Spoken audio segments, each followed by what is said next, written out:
प्रिय विद्यार्थियों, सुप्रभात। आज संस्कृत की कक्षा में हम पत्र लेखनम सीखेंगे। पत्र मनुष्य का वह साधन है जिससे मानव अपने मन के भावों को लेख के माध्यम से दूसरों के पास तक पहुंचाता है। बच्चों, आपने हिंदी और इंग्लिश में पत्र लिखना सीखा है और आपने अपने दोस्तों, दादी बाबा, नानी नाना को ज़रूर पत्र लिखा होगा। आज हम संस्कृत में पत्र लिखना सीखते हैं। लेकिन बच्चों, संस्कृत में पत्र आपके पेपर में हिंदी और इंग्लिश की तरह नहीं आता है। संस्कृत में पत्र रिक्त स्थान में आता है और रिक्त स्थानों को पूरा करने के लिए मंजूषा में शब्द भी दिए होते हैं। उन शब्दों के माध्यम से हमें रिक्त स्थानों को पूरा करके पत्र को पूरा करना होता है। पत्र बहुत आसान होता है, लेकिन फिर भी बच्चे पत्र में पूरे नंबर नहीं ले पाते। पत्र में पूरे नंबर मिलें, इसके लिए हमें कुछ बातों का ध्यान रखना चाहिए। चलिए देखते हैं हमें किन बातों का ध्यान रखना चाहिए। पहला, प्रश्न का अर्थ समझना चाहिए। प्रश्न क्या है, अर्थात हमें पत्र किसको और किसके लिए लिखना है। दूसरा, मंजूषा में दिए गए शब्दों के अर्थों को समझना चाहिए। जो मंजूषा में शब्द दिए हैं उनके अर्थों को हमें भली भांति समझ लेना चाहिए। वाक्य के अर्थ के अनुसार शब्दों का चयन करके वाक्य पूरा करना चाहिए। जो पत्र में वाक्य दिए हैं हमें उनका अर्थ समझना चाहिए और मंजूषा के अर्थों को समझ के वाक्य में मंजूषा का कौन सा शब्द सही प्रयोग किया जा रहा है उस शब्द को लिखकर हमें वाक्य को पूरा करना चाहिए, जिससे कि हमारा पत्र का अर्थ पूरा सही बन पाएगा और हम पत्र में पूरे नंबर ले सकते हैं। तो चलिए देखते हैं कि आज हमें किसको किस कारण से पत्र लिखना है।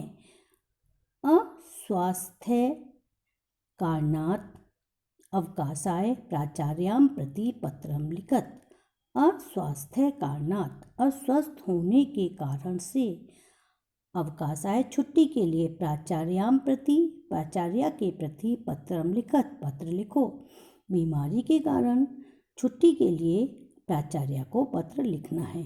मंजूषा, चलिए हम मंजूषा के शब्दों का अर्थ समझते हैं। पहले पीड़ित है, पीड़ित माने दुखी। विद्यालय, विद्यालय। अवकाशम, अवकाश। अहम, मैं। निवेदयामि, निवेदन करता हूँ। अब देखिए हम पत्र की हिंदी समझते हैं। सेवायाम, सेवा में। प्रधानाध्यापका महोदया, प्रधानाध्यापका महोदया। केएम पब्लिक स्कूल भिवानी नगरम महोदया।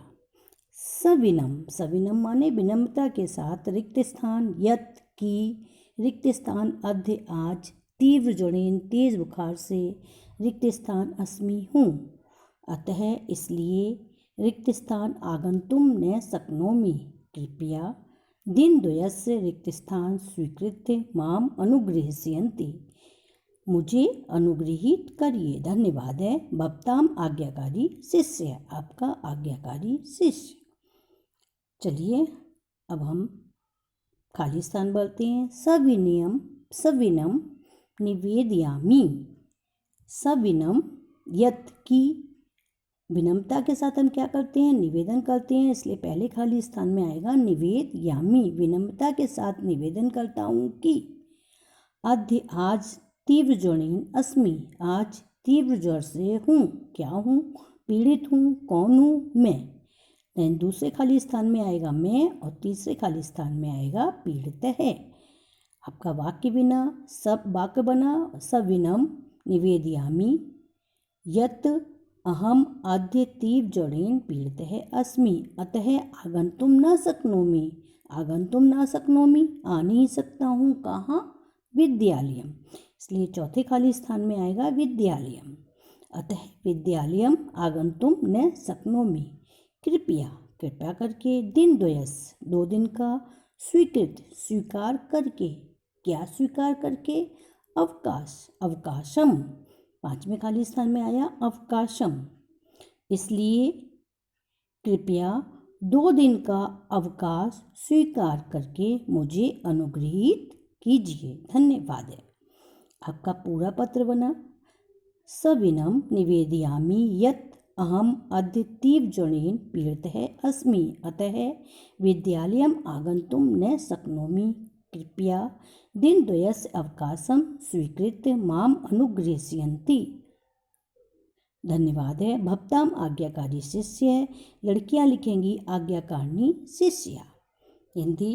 विनम्रता के साथ निवेदन करता हूँ कि मैं आज तेज बुखार से पीड़ित हूँ, इसलिए विद्यालय आने में समर्थ नहीं हूँ। कृपया 2 दिन का अवकाश स्वीकार करके मुझे अनुग्रहित करिए। धन्यवाद। आपका आज्ञाकारी शिष्य या आपकी आज्ञाकारिणी शिष्या। इसके बाद नाम, आपका रोल नंबर और तिथि लिखेंगे। बच्चों, तिथि हमें उसी दिन की लिखनी होती है जिस दिन हम पत्र लिखेंगे। आशा। और बच्चों, मैंने इस पत्र के खाली स्थान के उत्तर नीचे लिख दिए हैं। पहले खाली स्थान में निवेदयामी, दूसरे में अहम, तीसरे में पीड़ित है, चौथे में विद्यालयम और 5वें में अवकाशम। आशा करती हूँ बच्चों आपको पत्र समझ में आ गया होगा। अब आप अपनी अभ्यास पुस्तिका के और पत्रों का इसी तरह से अभ्यास करेंगे। बच्चों, अगर आप अभ्यास करेंगे तो आप अच्छे नंबर ले सकते हैं। अभ्यास से ही हम किसी कार्य में सफल हो सकते हैं, इसलिए हमें निरंतर प्रत्येक कार्य का अभ्यास करते रहना चाहिए।